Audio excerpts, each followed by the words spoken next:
ଏଠି କବି ପଦେ ଗୀତ ଲେଖିଛନ୍ତି। କଣ ସେ ଗୀତଟି ହଉଛି କଣ ନା ଖାଲି କଥାର କହିଦଉଛି। କଥା ନେଇ ଆଲୋ ଆକାଶରେ ଆମେ ଉଡ଼ିବା। ସେଠି ଗାଇଲୁ ଗାଇଲୁ ଗାଇଲୁ ଆଲୋ ଆକାଶରେ ଉଡ଼ିବା। ଶଳା ଯେମିତି ଡେଣା ନାଗିଯାଇଛି ତାଙ୍କର। ଆଲୋ ଆକାଶରେ ଉଡ଼ିବା। ଆକାଶରେ ଏତେ ଯଦି ମନ ଉଡ଼ିତେ ତମେ ଶଳା ତଳେ ରହୁଛ କି ଜାନାଇ ହଁ ପଳେଇ ଯାଉନ ଆକାଶରେ ଉଡ଼ିବ। କି ଗୀତ କହିନି ପରା ତା ପଦ କିସ ଆଲୋ ବରଫରେ ଗଡ଼ିବା।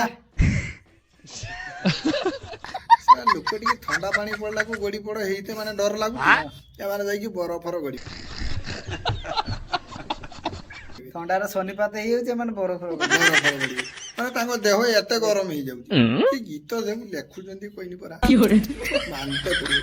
ତା ପଦେ କବି ଲେଖିଛନ୍ତି କଣ ତାପର ଗୀତଟା ଫୁଲର ସହରେ ଘରଟେ କରିଛି।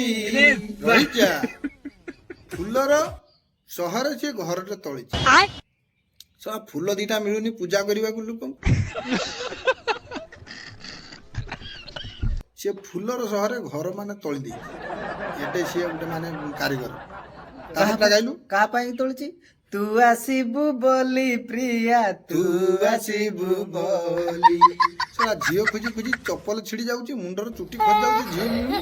ସିଏ ତା ପ୍ରିୟା ନାଗି ସଜେଇଛି ଫୁଲର। ଶଳା ବାପ ମାଆକୁ ସେତିକି ସଜଉଛ ନବେ।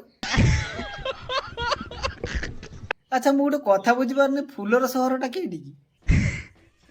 ଫୁଲର ସହର ମୁଁ ଭାବୁଛୁ ସେ ବାଲେଶ୍ୱର ପାରେଇକି ଜଷ୍ଟ ଟିକେ ଚାନ୍ଦିପୁର ପାରେଇକୁ ସମୁଦ୍ରରେ ସିଧା ଯିବୁ ଡଙ୍ଗାରେ ଗନେ ଯେଠି ମୁଣ୍ଡ ପଡିବ ସେଇଟା ଭାବୁଛି ଫୁଲର ସହର।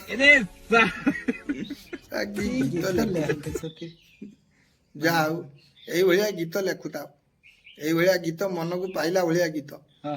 ତୁ ଆସିବୁ ବୋଲି ପ୍ରିୟା ତୁ ଆସିବୁ ବୋଲି ଧାଁ ଜଲ୍ଦି ତୋ ପାଇଁ ସେ ଫୁଲର ସଜେଇଛି। ଜଲ୍ଦି ଧା ଲୁଗାପଟା ପଥର ପିନ୍ଧିବୁ ଆଗେ ଯାଇକି ପହଞ୍ଚ। ସେ ଫୁଲ ସଜ ନହେଲେ ଖରା ଯେ କରୁଛୁ ସବୁ ମଉଳିକି ଯିବ। ଜଲ୍ଦି ପଳା। ଆଚ୍ଛା ମୁଁ ଗୋଟେ କଥା ଭାବି ପାରୁନାହିଁ ଆମ ଲେଖକ ମାନେ ଏତ କଥା ପାଉଛନ୍ତି ଫୁଲର ସହରେ ଆଲୋ ଜହ୍ନରେ ଲେଖିବା ନା କିସ ନା ଜହ୍ନରେ ଲେଖିବା ନା ଏଇଟା ତ ନୂଆ କରିଦେଲେ। ନା ଏଇଭଳିଆ ଟିକେ ସୁରଟା ଭୁଲଭାଲ ହେଇଥିବ। ସେଇ ତ ଏକା କଥା। ସେ ଜହ୍ନର କେୟାର ସେ ପେନ୍ର ଲେଖିବେ ନା ସେ ରଙ୍ଗମଳା ତୁଳିର ଲେଖିବେ କିଛି ବୁଝିପାରୁନି। ଜହ୍ନପତି ଯାଇକି ପହଞ୍ଚିବେ ନା ମାନେ ଆଜି ତ ଗୀତରେ ଆମେ କହିଲେ କାଲିକି ଆମେ ଫିଲ୍ମ ଗୁଡା ବି ନା କହିବା ସେ କେତେ ନା ସବୁ ବାବା। ଠିକ ଅଛି ଯଦି ଆପଣମାନଙ୍କୁ ଟିକେ ବି ଭଲ ଲାଗିଥିବ ଗୋଟେ ସବସ୍କ୍ରାଇବ କରିବେ।